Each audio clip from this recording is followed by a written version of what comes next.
sobre um tema extremamente importante para a vida profissional de vocês, a irrigação arterial da pelve. Próximo slide, por favor. Então aqui a gente tem uma pelve feminina seccionada. Nesse primeiro momento, eu vou trabalhar com vocês as artérias gerais, de ambos os sexos. Mas no próximo slide eu trabalho nas específicas. Para começar, a gente tem que recuperar uma artéria que vocês viram lá no abdômen, aquela artéria que os vegetarianos adoram, a aorta abdominal. A aorta abdominal, ao nível da quarta vértebra lombar, ela se bifurca nas duas artérias ilíacas comuns.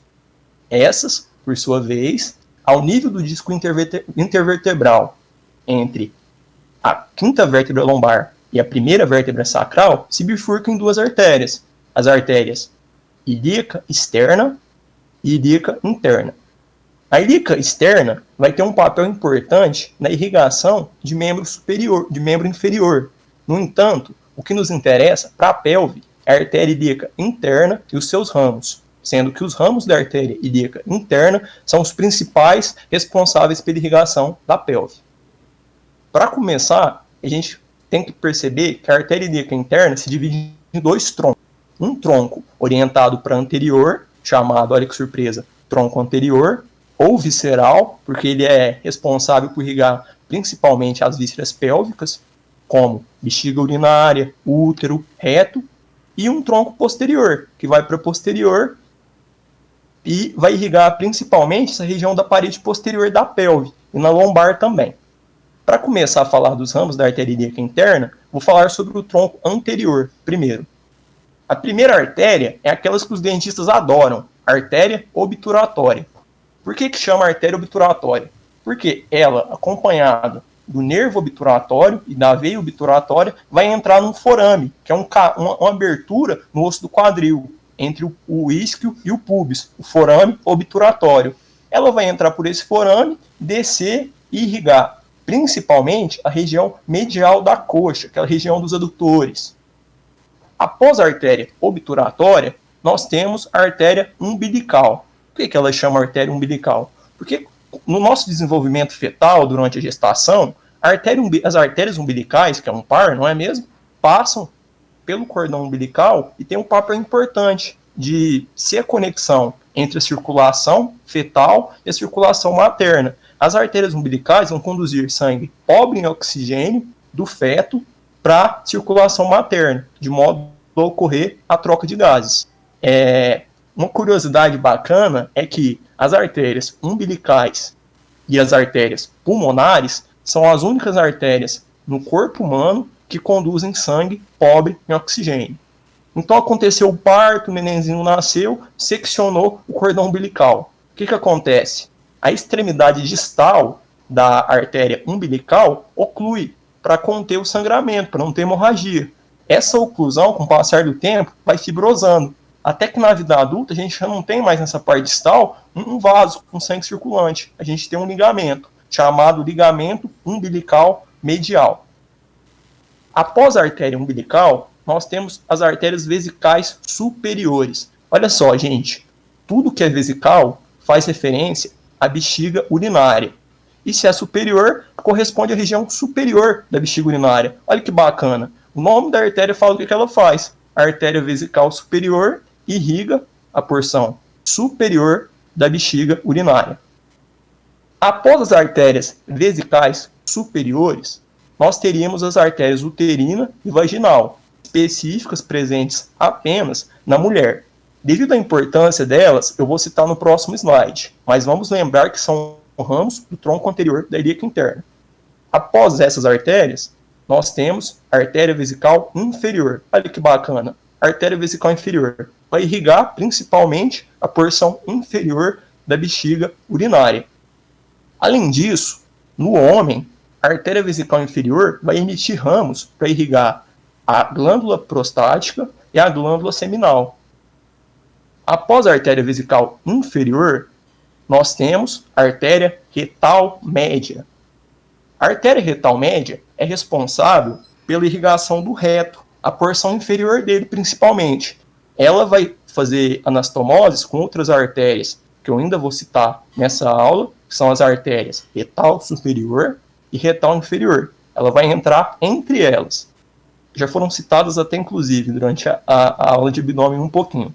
Após a artéria retal média, nós temos a artéria pudenda interna, uma artéria muito importante. A artéria pudenda interna lança um ramo perineal, que é a principal artéria responsável pela irrigação de uma região anatômica conhecida como períneo. O que é o períneo? É aquela região entre o ânus e a vagina na mulher e entre o ânus e a bolsa escrotal no homem. Na mulher, em específico, essa região, devido à musculatura associada, tem um papel importante durante o trabalho de parto. Além disso, a artéria pudenda interna, ela emite o ramo retal inferior, que vai descer e irrigar a porção inferior do reto e anastomosar com a artéria retal média. Além disso, ela também vai emitir ramos para irrigar o pênis no homem e o clitóris na mulher. Após a artéria pudenda interna, nós temos a artéria glútea inferior. A artéria glútea inferior vai irrigar, olha só, como o próprio nome já diz, vai irrigar os glúteos. Com isso, a gente termina o tronco anterior da artéria ilíaca interna. Agora a gente vai trabalhar o tronco posterior. Primeira artéria, a gente fala que é uma artéria recorrente. Por quê? Percebam que enquanto o tronco está orientado para baixo, para inferior, ela pega o caminho contrário, ela sobe, ela ascende. Então, uma artéria recorrente por causa disso. E olha que bacana, o nome dela é ilho lombar. O que ela irriga? A região lombar, tem aquela musculatura, quadrado lombar, pessoas maior, e as próprias estruturas ósseas, e a região ilíaca. Então, a artéria ilho-lombar irriga a região ilíaca e a região lombar. Após a artéria ilho-lombar, nós temos aquelas artérias que vão entrar pelas laterais do sacro e irrigar a região sacral. Artérias sacrais laterais. Olha que bacana. Após as artérias, lembrando que em abdômen, o Vitor comentou para vocês sobre a artéria sacral mediana, que sai da aorta abdominal. As artérias sacrais laterais vão entrar e vão anastomosar com a artéria sacral mediana para irrigar a região. Após as artérias sacrais laterais, nós temos a artéria glútea superior. A artéria glútea superior é a principal responsável pela irrigação da região glútea. Quando você estiver em casa aí marombando, fazendo aquele agachamento com 500 quilos de cada lado, quem vai estar trabalhando mais é a artéria glútea superior. Ela vai estar lá, na resposta ao exercício, vasodilatando, para aumentar o suprimento sanguíneo de oxigênio para a musculatura glútea.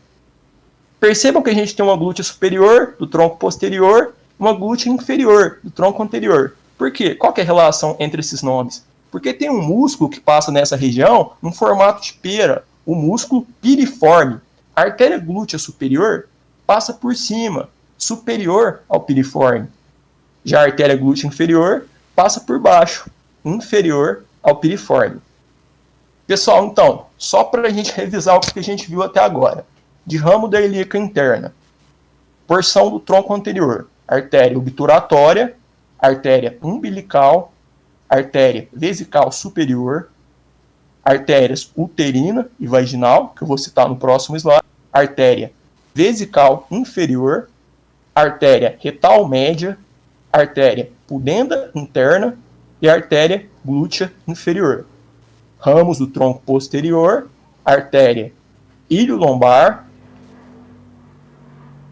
artéria sacral lateral e artéria glútea superior. Beleza? Próximo slide, por favor. Agora, nessa imagem, a gente vai vendo minha artéria preferida nessa região, que ela é extremamente importante. A artéria uterina. Ela vem pela lateral e entra nas laterais do útero. E, pessoal, ela tem um papel fundamental, tanto de modo geral para a mulher, mas principalmente na gestação. O útero gravídico, pessoal, que está com o nenenzinho lá dentro, ele tem um suprimento sanguíneo muito grande para suprir as demandas metabólicas. Em especial, para vocês terem uma ideia, no período a termo, que é aquele momento bacana para ter o parto, entre 42 e 37 semanas de gestação, por minuto, no útero, circulam 600 mililitros de sangue arterial. Vocês têm ideia do que é isso? Em 5 minutos, são 3 litros de sangue. 3 litros de sangue, é um garrafão de Coca-Cola praticamente. Para vocês que estão me ouvindo aí, provavelmente nesse momento, circulando no sistema circulatório de vocês, cerca de 5 litros de sangue. Em 5 minutos, 60% disso passa pelo útero. E de todo esse fluxo sanguíneo, 80% é suprido pelas artérias uterinas. Então tem que respeitar ela. Além disso, a artéria uterina vai emitir o ramo para a vagina, a artéria vaginal. Como o próprio nome já diz, vai ter um papel fundamental na irrigação da região da vagina. Próximo slide, por favor. Essa figurinha, pessoal, é muito bacana porque ela mostra uma relação anatômica extremamente importante para a região da pelve. E que eu quero que vocês guardem, principalmente. Aqui em verde, delimitado em verde, a gente tem a artéria uterina. Percebam que ela está descendo para entrar, para irrigar o útero. Em amarelo, a gente tem, descendo do rim para a bexiga urinária, o ureter, que é aquele canal que conduz a urina. Percebam que próximo da entrada da artéria uterina no útero, ela passa bem em cima do ureter. Bem em cima. Então, em procedimentos cirúrgicos que envolvam a manipulação da artéria uterina, por exemplo, uma esterectomia. Estere referente ao útero, ectomia referente à excisão. Uma retirada cirúrgica do útero, por algum motivo. A gente tem que ligar, clampear e seccionar depois a artéria uterina, para diminuir o fluxo sanguíneo para o útero e evitar hemorragia. Se durante esse procedimento a gente acabar manipulando a artéria uterina e acabar acertando o ureter, a gente pode acabar lesando o ureter. O que é isso? Uma lesão iatrogênica do ureter. Iatrogênico é uma lesão que a gente faz durante um procedimento médico. Então, quer dizer, a gente está tentando tratar um negócio, mas a gente acaba machucando. Lesão iatrogênica do ureter. Então, essa relação é extremamente importante. A artéria uterina passa próximo à entrada do útero, logo, superficialmente ao ureter. É uma região que tem que ser manipulada com extremo cuidado. Por isso, os cirurgiões urológicos têm a seguinte frase: a água passa por debaixo da ponte. A água, fazendo menção à urina, passando pelo ureter. A ponte, a artéria uterina, está passando superficialmente. Então, quero que vocês guardem essa relação anatômica. É o mais importante da aula. Com isso, a gente termina definitivamente os ramos da ilíaca interna. E o bacana dessa figurinha é que ela já mostra para a gente outra artéria muito importante na pelve que está sendo mostrada em vermelho. Essa artéria que está saindo da parte inferior da artéria renal, saindo da anterior da aorta abdominal e descendo para irrigar o útero também, é uma artéria que vai irrigar o útero, mas principalmente o ovário. Qual que é o nome? Artéria ovariana ou artéria gonadal. No caso, pessoal, o que é uma gônada? A gônada é o órgão sexual responsável pela produção das células sexuais, os gametas. No caso, o ovário na mulher e os testículos no homem. Então, a artéria gonadal feminina ou artéria ovariana vai ser responsável pela irrigação dos ovários. Mas, como vocês podem ver, ela também emite ramos do útero. Com relação à sintopia dela, ela sai da anterior da aorta abdominal, inferior às artérias renais e superior à artéria mesentérica inferior. Próximo slide, por favor. Essa é uma visão cirúrgica muito bacana que ilustra para a gente o que a gente viu no slide passado, com relação à proximidade anatômica entre a artéria uterina e o ureter. Que a gente tem uma visão videolaparoscópica, ou seja, uma cirurgia minimamente invasiva na cavidade pélvica. O cirurgião está com a pinça clampeando com clipe, clipando a artéria uterina. E logo abaixo, vocês conseguem ver o ureter. Percebam a proximidade entre as duas estruturas e a semelhança anatômica entre elas. Então, é uma região que tem que ser trabalhada com extremo cuidado para evitar lesões. Próximo slide, por favor. Essa figurinha aí, pessoal, é para ilustrar a artéria gonadal masculina. Se na mulher a gente tem a artéria gonadal feminina, que é a artéria ovariana, no homem a gente também tem uma artéria gonadal, a artéria testicular, que vai irrigar, olha que surpresa, o testículo. Só que tem uma pegadinha aí que vocês têm que prestar atenção, até mesmo para provas. A artéria testicular, pessoal, ela não entra na cavidade pélvica. Quando ela sai da aorta abdominal, logo inferior às artérias renais, ela vai descer e entrar numa estrutura chamada funículo espermático. Por meio do funículo espermático, ela vai passar pelo canal inguinal e a partir daí ela vai para a bolsa escrotal. Então, só esse adendo aí. Próximo slide, por favor. Agora, por último, as últimas artérias da pelve. E nessa figurinha que a gente tem uma visão posterior da pelve. Vocês acabaram de ver ela em abdômen também. Para começar, eu vou falar dessa artéria, que desce logo após a bifurcação da artéria da aorta abdominal, a artéria sacral mediana. A artéria sacral mediana, como o próprio nome já diz, ela vai descer, se posicionar numa posição mediana no sacro e vai anastomosar com aquelas artérias que a gente falou anteriormente, que são ramos da ilíaca interna, as artérias sacrais laterais. Então a sacral mediana desce, anastomosa com as sacrais laterais e irriga a região sacral. Além da sacral mediana, pessoal, nós vamos ter por último aquele ramo da artéria mesentérica inferior. Lembrando que a artéria mesentérica inferior, um ramo da aorta abdominal, ela vai descer, tem um papel importante na irrigação do trato gastrointestinal e vai mandar um ramo para baixo, que vai irrigar a porção superior do reto. Qual que é o nome? Pasmem. Artéria retal superior. E essa figurinha é muito bacana porque ela ilustra as três retais. Artéria retal superior, ramo da artéria mesentérica inferior, artéria retal média, ramo do tronco anterior da artéria ilíaca interna, e a artéria retal inferior, lá mais para baixo, ramo da artéria pudenda interna, que por sua vez é ramo do tronco anterior da artéria ilíaca interna. Com isso a gente conclui as artérias de pelve, pessoal. Próximo slide, por favor. Então agora a gente está perto desses ídolos aí para testar o conhecimento de vocês. Quais são os ramos do tronco posterior da artéria ilíaca interna?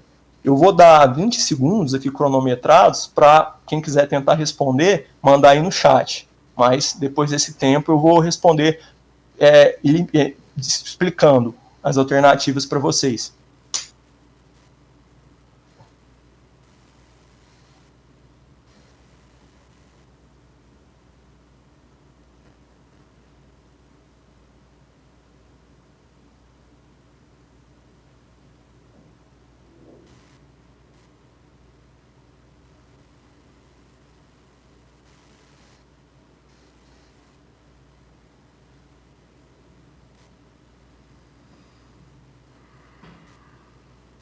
Pronto, pessoal, já passou o tempo.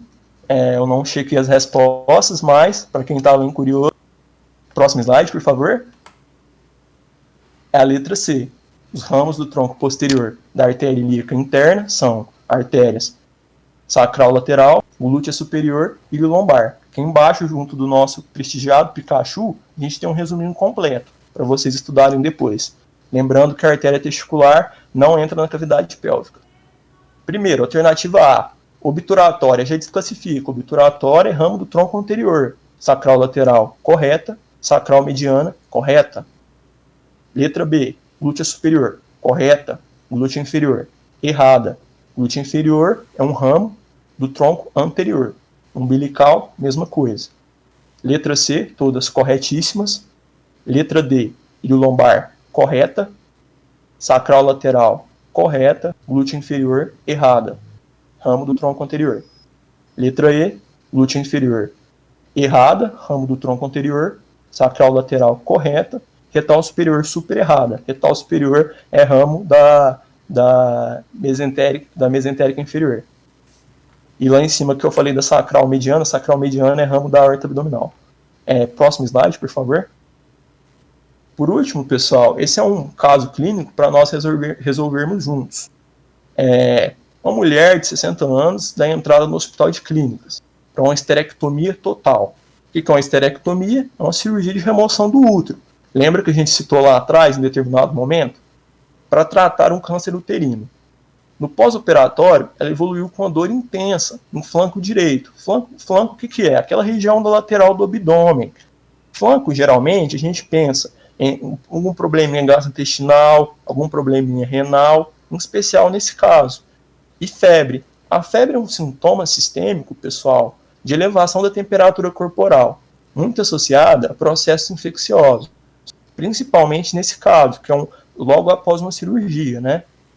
Os exames laboratoriais indicaram uma elevação importante da creatinina.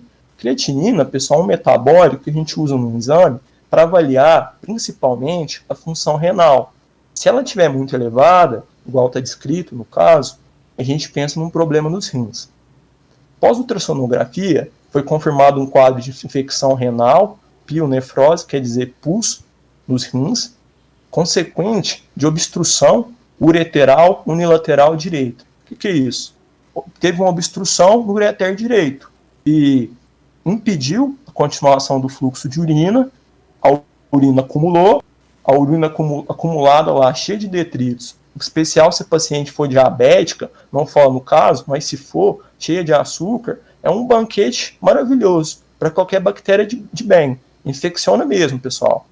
Então, teve uma obstrução que gerou uma retenção de urina, consequentemente causou uma infecção. E com isso, sintomas de dor intensa e febre. Então, qual seria a hipótese principal para a etiologia, a causa da obstrução? Por quê? Ora, pessoal, a gente viu durante a aula aquela relação importante do ureter com a artéria uterina. Provavelmente, durante o procedimento de esterectomia, retirada do útero, na hora que o cirurgião foi manipular, ligar para seccionar a artéria uterina, ele acabou machucando, lesando o ureter direito. Essa lesão gerou uma obstrução, que impediu o fluxo de urina e gerou todo esse quadro que a gente viu aí. Espero que esse casinho tenha demonstrado um pouco da importância do conhecimento anatômico para a prática clínica. Queria agradecer a todos pela atenção. Queria dizer que qualquer dúvida vocês podem encaminhar a mim ou qualquer outro membro da equipe. E agora vou deixar, sem mais delongas, passar para o nosso querido Guilherme, falando para vocês sobre membros inferiores. Fala, galera. Boa noite. Vocês estão firme e forte aí no chat ainda, vocês estão acompanhando a nossa live. Bom, vou partir agora para o nosso último tema da noite, né, a